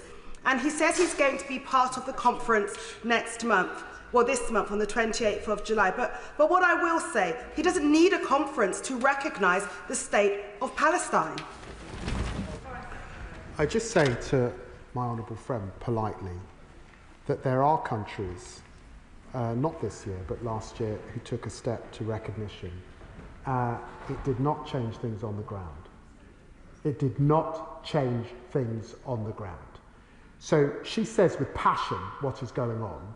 My focus is what is going on and trying to alleviate the suffering, whilst I recognise the debate on recognition. But I do say to her politely, it is not my assessment, in all honesty, not that of course we must move to recognition at the appropriate point, but I do not believe in terms of this conflict it would change the situation on the ground. Caroline Burden. Thank you, Madam Deputy Speaker. Every day we are seeing more and more reports of children being killed in cold blood while they queue for food. The horror cannot get any worse. Prime Minister Netanyahu has already rejected the statement signed by 31 countries. It didn't take him long, and it's very clear that he's not interested in stopping this horrific offensive. The time for words is over. This House wants to see actions, widespread sanctions, an end to all arms sales and recognition of Palestine as a state. Netanyahu deserves nothing less, and he might actually take notice if we take action. So will the Foreign Secretary consider doing more to taking more action to bring this horrific offensive to an end? As I've said, yes to that last bit. I want to see a ceasefire in the coming days, but of course we continue to consider what further steps we can take with allies to bring this war to an end, as she would expect. Ruth Cadbury. Thank you, Madam Deputy Speaker. Does the Foreign Secretary accept that Israel's plans to transfer control of the Ibrahimi Mosque from the Palestinian municipality of Hebron is highly inflammatory and a violation of international law? And will the government condemn any transfer of authority away from Palestinians and consider sanctions against the Kiryat Arba settlement municipality if it assumes such a role? We are concerned at the statements and the language that have been made. We do believe that they're inflammatory. We do believe that they breach Israel's obligations, and we are looking closely at Israel's behaviour if that were to take place. Ali Chams. Thank you, Madam Deputy Speaker. Foreign Secretary, words do matter, but actions speak louder. What MPs, members across this House cannot understand, what citizens of this country, our constituents cannot understand, is why he will not take the actions that are available to him to end UK complicity in this horror. A full arms embargo and an end to all military cooperation, a full ban on all settlement goods, sanctions on all those responsible for genocide, recognition of the state of Palestine. Why will he not take these concrete actions now? Can I reassure the Honourable Lady, the UK government is not complicit in any actions that would breach international humanitarian law. I took that step back in September alongside restoring funding to UNRWA. She asked for a full embargo. She will note that there was a judicial review of that decision. The government's position was upheld because she doesn't want to see us weakened or our allies weakened in terms of other conflicts that exist that have a direct bearing on the safety and security of the people of Britain. Rachel Hopkins. Thank you, Madam Deputy Speaker. I welcome the Foreign Secretary reiterating this Labour government's total opposition to Israel's military operation. It's raised with me regularly by my constituents and our shared abhorrence at seeing the sight of children being shot at as they're seeking food. The Israeli Defence Minister announced his plans to forcibly transfer all Palestinian civilians in Gaza to a camp in the ruined city of Rafah, which the former Israeli Prime Minister Ehud Olmert has deemed as a concentration camp in all but name. Does the Foreign Secretary agree with me that this is completely unacceptable violation of international law which cannot go ignored, and will the government guarantee further action against Israel if it proceeds with this plan? Yes, yes, yes. She talks about the statements of Edmund Olmert. It's also right to say that Yair Golan, that Yair Lapid, that Benny Gantz, that Ehud Barak, that the former IDF chief have all condemned what Minister Katz has suggested, and I condemn it wholeheartedly. Shirkat Adam. Thank you, Madam Deputy Speaker. Last week, as a Minister of the State met with Yair Golan, shaking hands and smiling and taking photographs, a Palestinian mother was faced with a dilemma. Does she stay where she is and see the starvation of her children, or does she venture out and see the children being blown to pieces, adding to the 17,000 other children as a statistic, or 10 children a day whose limbs are blown off? These children do not need these empty words, Secretary of State. It will not stop their bleeding, it will not stop their killing, it will not nourish their bodies, and they won't stop the tears of their mothers. So I agree with the Minister, even recognising the state of Palestine today is not going to make any difference to the children on the ground. So I ask the Minister, will he take a tangible step and propose a British-led, internationally supported hospital in Gaza in partnership with a coalition of the willing to provide some remnants of humanity in this darkest of hours? Well, can I say to the honourable gentleman that I am proud of, notwithstanding the huge humanitarian catastrophe that's taken place in Gaza, I am proud of the work of UK Med, the funding that we've been able to give them, the extra money I've announced today, and that aid, medical aid, is getting through to relieve some suffering. But he's absolutely right. Can we do more? We will continue to do more. And I want to reassure him that I'm working particularly with my Jordanian counterparts to see what more we can do to alleviate that suffering. Alice MacDonald. Thank you very much, Madam Deputy Speaker. Aid should be a lifeline in humanitarian crises, yet it has become a death trap for Gazans. People are starving, yet one of the only ways they can get food is risking their lives going to an aid distribution point run by the Gaza Humanitarian Foundation. So does the Secretary of State agree that we are seeing the militarisation of aid, that we cannot let this set a precedent, and can I press him further on the conversations with both the Israeli government and the US government on bringing the operations of the Gaza Humanitarian Foundation to an end? Well, I'm grateful to my honourable friend for raising the issue of aid workers. The widespread loss of life of aid workers is just a travesty. It's unprecedented. And I would remind colleagues of Chapter 2 of the Conduct of Hostilities of the Legal Practitioners on Humanitarian Law, and it says distinctions lie at the heart of international humanitarian law. It requires parties to armed conflict to distinguish at all times between civilians and combatants, and of course that includes aid workers. And it is a travesty what we have seen take place over this last 2.5 years.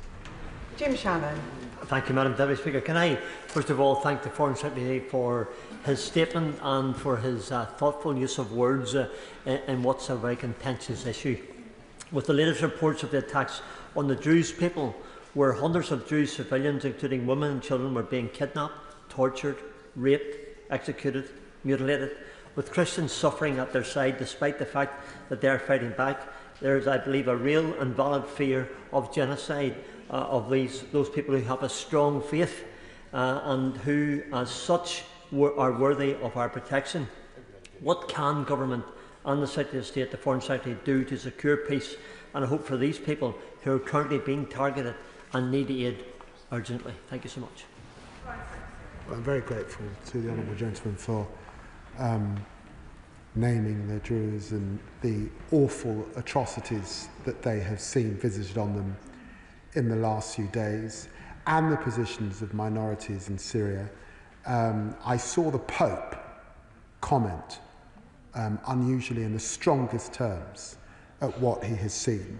Can I reassure him that I raised these issues with the Syrian leader myself, that I urged him to act. There must be accountability as he grips the entirety of his countries. Of course, these incidents were also taking place under the Assad regime, and in some ways have been going on for much time.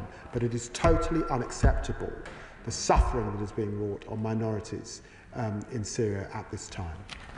Gregor Poynton. Thank you, Madam Speaker.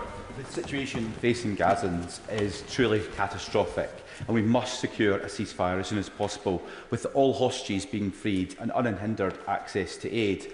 Now, our experience in Northern Ireland shows that to build a long-term sustainable peace, we need to invest in civil society and peace builders to create a consensus and to change opinions for the better. Will, therefore, my honourable friend tell us what this UK government is doing to support the International Fund for Israeli-Palestinian Peace? Well, can I reassure my honourable friend that we are, British taxpayers are funding NGOs that work across communities. We're supporting that work on the West Bank, we're supporting that work on Gaza, we're supporting accountability because that is number one when we look at some of the injustice that is being wrought, and we will continue to do that work, including the International Humanitarian Fund. Ayub Khan. Thank you, Madam Deputy Speaker. There are no red lines. Every single allegation made by the Israeli government of the crimes committed by Hamas have been reacted or reenacted and executed. For example, killing of innocent people, beheading of babies, burning of babies alive, rape, hostage taking, including many hundreds of doctors. And now we are actually seeing children being shot in the genitals. There are games being played by the IDF. There are no red lines. Will the Foreign Secretary say from that dispatch box, please, what are the red lines? What will cause this government to take proactive steps? What the honourable gentleman mentions fall into that category of the assessment that I made back in September of last year, that there was a clear risk of a breach of international humanitarian law. And it was on that legal advice and the quasi-legal position that I took that I made sure that nothing we did in this country could be complicit in such action. I'd want to give him that reassurance. He paints a vivid picture that's unimaginable, that the suffering has gone on for as long as it has. Alex Baker. The suffering of civilians in Gaza has reached horrific levels. Israel's aid delivery model has failed to meet humanitarian needs. As a mother, I can't bear to watch children being murdered. My constituents can't bear to watch. I welcome the statement today, but what is the government doing to deliver the 3 actions that my constituents want to see this government deliver? A UN-led ceasefire, the release of hostages, and a credible pathway to a 2-state solution.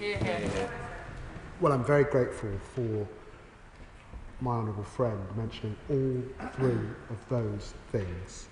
We are working for a ceasefire. It's my assessment that we probably won't get one now before the Knesset rises. We are absolutely working to get those hostages out, and I've called to mind opinion in Israel that wants to see a ceasefire to get those hostages out, reminded the Israeli government of that, and I did that again when I spoke to the minister. The aid situation is abominable. That there are trucks waiting at the border is totally reprehensible. And as I say, I'm guided by the practitioner's handbook on breaches of international humanitarian law, war crimes, the duty of care, proportionality and distinction, particularly in theatres of conflict, and I am deeply, deeply troubled that these seem to be being breached. Iqbal Mohammed. Thank you, Madam Deputy Speaker. I welcome this Foreign Secretary's announcement of additional aid to help the people of Gaza.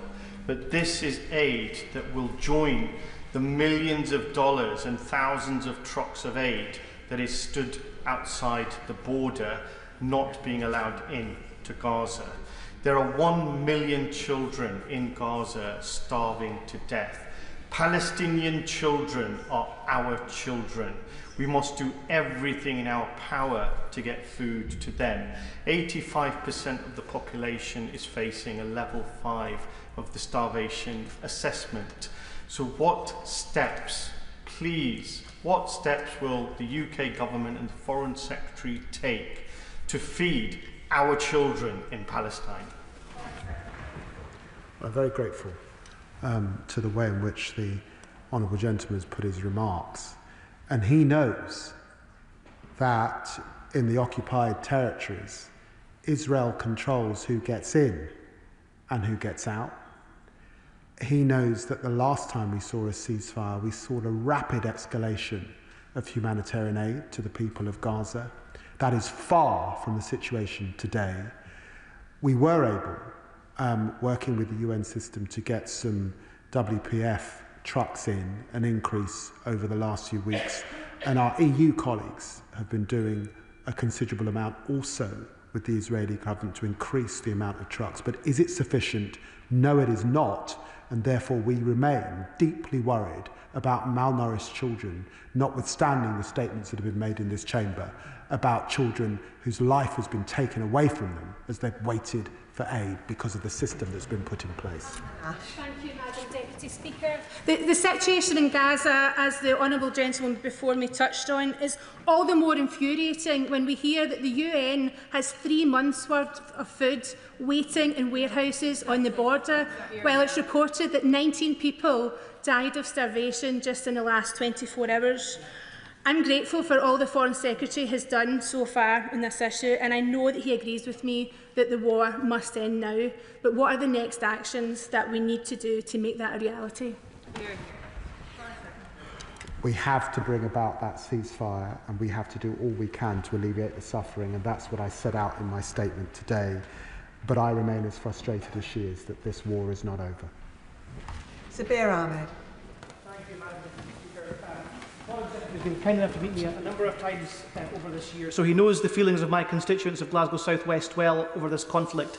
They're concerned and they're disgusted at the sight of the mass killings and starvation of the Gazan people. But they're also frustrated at the lack of medical care and humanitarian aid. The Foreign Secretary knows I have many surgical colleagues working in Gaza and who have worked in Gaza, including Dr. Mohammed Mustafa, who alongside the Hashemite Kingdom of Jordan and the Australian government desperately are seeking to get a maternity hospital caring for women and children into Gaza. Will the Foreign Secretary lend his support and the support of his office to this endeavour? Yeah. Yes, absolutely. And I'm grateful for all the work that the Honourable Member has done, and his background in medicine helps, of course, bring these issues to public attention.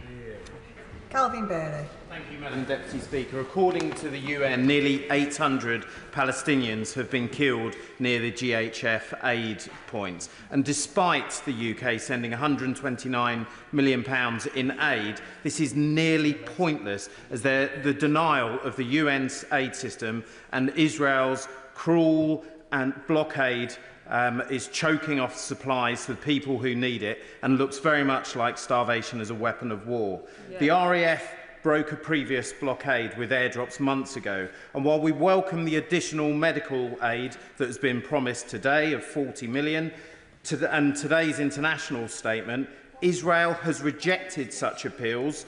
So I ask again, please, what are the additional steps that he told the Foreign Affairs Committee that we will take to break this cruel blockade and get aid to those desperately in need? Well, my honourable friend will have heard the statement that I've made today and the extra steps that we are taking in terms of humanitarian aid, and he will have seen the statement alongside 31 international partners on the fact that this war must come to an end and that aid must get in. And he's right to condemn the aid system. We warned Israel about reducing the aid points to 4. And now we're seeing the horrors in front of our eyes. And I remind them again about their obligations to international humanitarian law and my worry that they are being breached. Rupert Hook. Thank you, Madam Speaker. We rightly refunded UNRWA, but since then, aid has become a daily death trap and starvation widespread. Our calls for a ceasefire only saw the last one get broken, and now, as he pointed out, the chilling order to forcibly displace an entire population of 2 million people, condemned by ex-Israeli PN Ehud Barak. What more concrete are we doing to stop the man-made destruction of Gaza, 35 hospitals, hostages, soldiers and civilians before our very eyes? Because history will not judge this well, and words are not working. Well, can I say we stand with the international community in all of our efforts, and in terms of what comes next, we support the Arab plan. We're working with Arab partners to improve that plan and to get to a day after, which we can get to if we get that ceasefire. Thank you, Madam Deputy Speaker. Gaza's facing a catastrophic famine-like conditions and people are dying in appalling circumstances. The Gaza Humanitarian Foundation is fundamentally failing to properly distribute adequate humanitarian aid and is turning distribution into another front line in Gaza. So I ask the Foreign Secretary, what actions is he taking to ensure that UN NGOs can get into Gaza and deliver humanitarian aid that Gazans desperately need? Well, can I reassure my honourable friend that I spoke to the UN about this last week.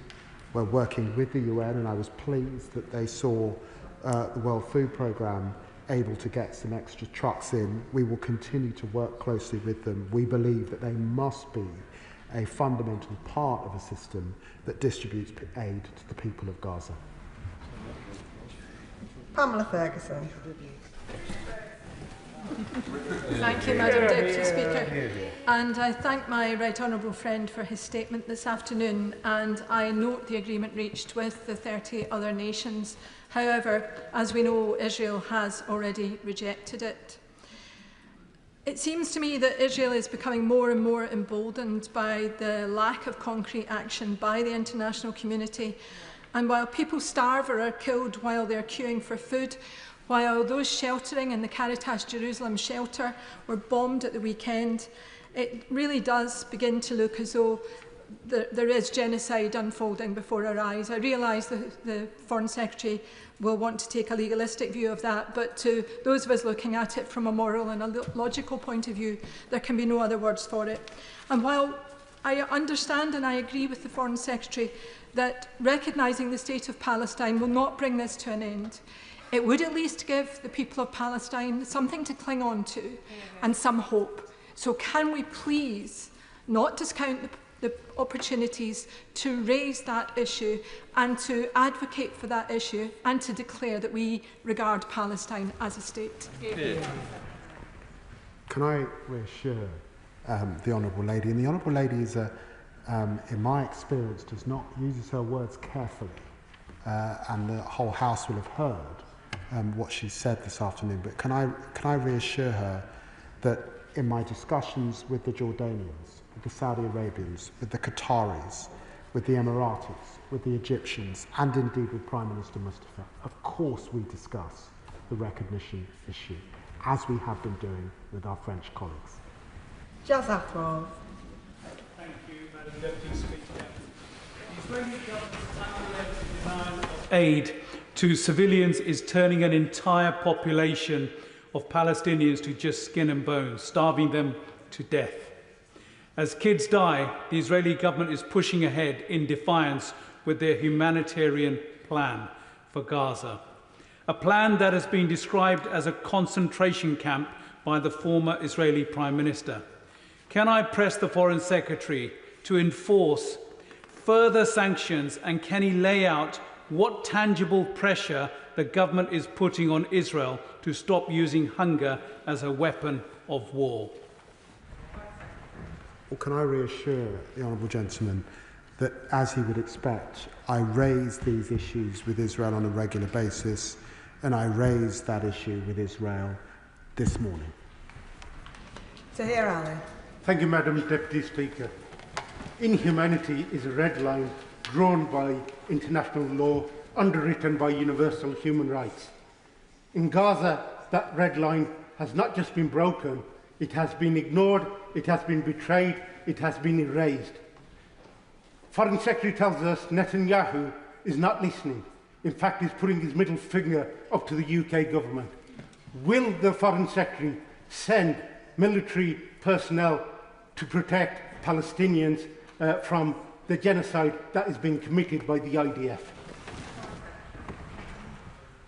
Well, I recognise the strength of feeling that the honourable member is conveying to this chamber. I listed all the things that we are doing, and I think the most important thing that the UK government can do is press to get that ceasefire and press to get an alleviation of suffering, and of course to do everything we can to see the hostages return. John MacDonald. I just want to be clear the government's legal position, if I can. On the 11th of June last year, the government reported that it saw no serious risk of genocide in Gaza. All this time on, and the statements that this Foreign Secretary has made, can I be clear? Is he saying tonight that the government accepts there's a plausible risk of genocide? If he isn't, can he instruct his officials to undertake an immediate review and report to members as rapidly as possible? Because this does, therefore, if it is a plausible risk of genocide, it places legal duties upon the government and all of us, I believe, to act accordingly. And one of the things that could be done, as we've seen in the past when we've had rogue states like South Africa, etc., is the best form of bringing them to heel is financial sanctions. And if he met the financial houses in this country and the banks, and they deny credit lines to Israeli banks, I believe that would be probably the most effective thing that we could do to bring the Israeli government to its senses. Well, can I say to the right honourable gentleman that I'd refer him to the statement I made back in September and the addendum to that statement, which set out the basis on which I had judged that there was a clear risk of international humanitarian law. He knows the long-standing position that it is for the international courts to make any determination of genocide. Our assessment is that there is a clear risk of a breach of international humanitarian law. Cat Eccles. Thank you, Madam Deputy Speaker. Order. Cat Eccles. Thank you, Madam Deputy Speaker. People of Gaza are being starved to death despite UNRWA having enough supplies to feed the population for 3 months. It is not a matter of logistics, it is sheer cruelty. GHF ration centres are purposely located in the south in militarised zones with sporadic opening hours and sudden closures, leaving people with no option but to make that long journey on foot and wait many hours on the off chance that supplies may become available, or they may be killed while trying. This is not just a genocide, it is now ethnic cleansing. But when Israel's government is ignoring calls from 31 countries, what further action can we take? Well, as the honourable lady has heard, of course, what we're seeing is inhumane, it's deadly, and it's depriving Gazans of human dignity. And of course, as she would expect, the government, working with its partners, keeps everything under further consideration. And the final question, Jeevan Sander. Thank you, Madam Deputy Speaker. We see the brutality and bloodshed in Gaza every single night on our screens. It's disproportionate, it's horrific, and it's gone on for far too long. Bombs, bullets, and now, of course, the blockades as well. And there can never be any justification, no justification for shooting people whilst they're waiting and queuing for aid. I know the Secretary of State shares my desire for peace, a two-state solution, an immediate ceasefire and the flowing of aid into Gaza. Can the Secretary of State share what he is doing to help achieve that? Well, he's right. There can be no justification for shooting people as they are queuing for food. None whatsoever. And can I reassure him that we continue to work with the UN system and we continue to work with close partners like Jordan to do all we can to alleviate suffering. That concludes the statement, and if I can just give the front benches a few moments to swap over.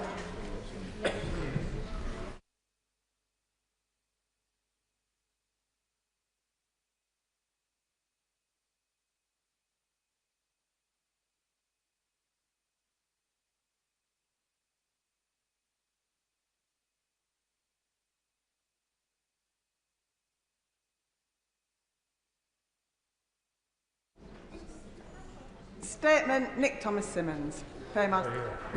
Thank you, Madam Deputy Speaker. The Infected Blood Inquiry's additional report was published on 9th of July, and today I'd like to provide the House with an initial response. I'm grateful to Sir Brian Langstaff for seeking justice for victims and for the inquiry's constructive additional report. His ambition was to ensure that fair compensation is provided to every person that is eligible without delay, and that resonates across the country. Before considering the detail of the report, I want to share the latest delivery figures from the Infected Blood Compensation Authority. As of the 15th of July, IBCA has contacted 2,215 people to begin their claim, with 1,934 having started the claim process. 808 offers have been made, with a total value of over 602 million. 587 people have accepted their offer, with over £411 million paid in compensation, meaning approximately 60% of infected people registered with a support scheme have been contacted to begin their claim.